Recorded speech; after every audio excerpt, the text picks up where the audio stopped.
টুটি ফুটি দিয়ে বানানো সকল বাচ্চাদের প্রিয় কেক নিয়ে হাজির হয়েছি। প্রথমে 1 কাপ ময়দা, 1 কাপ পাউডার দুধ, 1 চামচ বেকিং পাউডার, সামান্য বেকিং সোডা, সামান্য লবণ দিয়ে সমস্ত শুকনো উপকরণ ভালোভাবে চেলে নেব। অবশিষ্ট দানা অংশটা ফেলে দেব।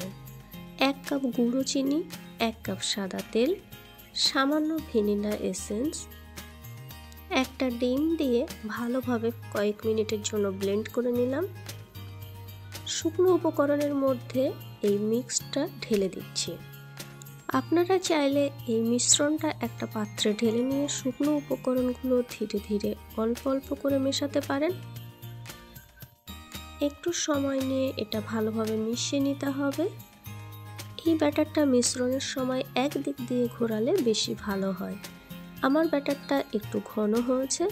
1 চামচ হারকিসেসের চকলেট সিরাপ দিয়ে দিচ্ছি, এতে কালারটা সুন্দর আসবে। এটা একটু ভালোভাবে মিশিয়ে নিতে হবে যাতে সব দিকে কালারটা সমানভাবে মিশ্রণ হয়। এই ব্যাটারের ঘনত্ব ঠিক করার জন্য 1 চামচ পরিমাণ আমি লিকুইড দুধ ব্যবহার করছি। ভালোভাবে মিশিয়ে নেব। এখন ঘনত্বটা ঠিকঠাক আছে। এখানে আমি 3 কালারের টুটি ফুটি, মোরব্বা, কিশমিশ আর কাজু গুঁড়ো করে নিয়েছি। গুঁড়ো করা কাজুটা দিয়ে দিলাম।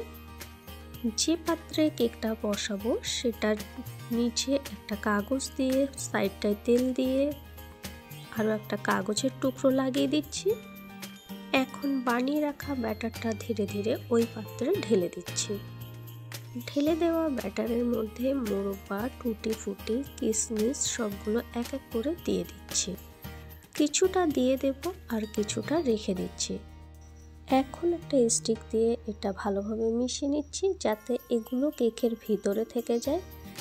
যে টুটি ফুটিগুলো রেখে দিয়েছিলাম তার উপরে একটু ময়দা লাগিয়ে উপর থেকে ছড়িয়ে দেব। এগুলো উপরে থাকবে।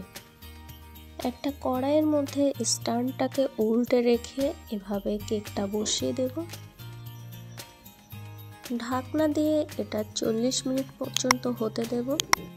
নামানোর আগে একবার চেক করে পছন্দ মতো কেটে নেব।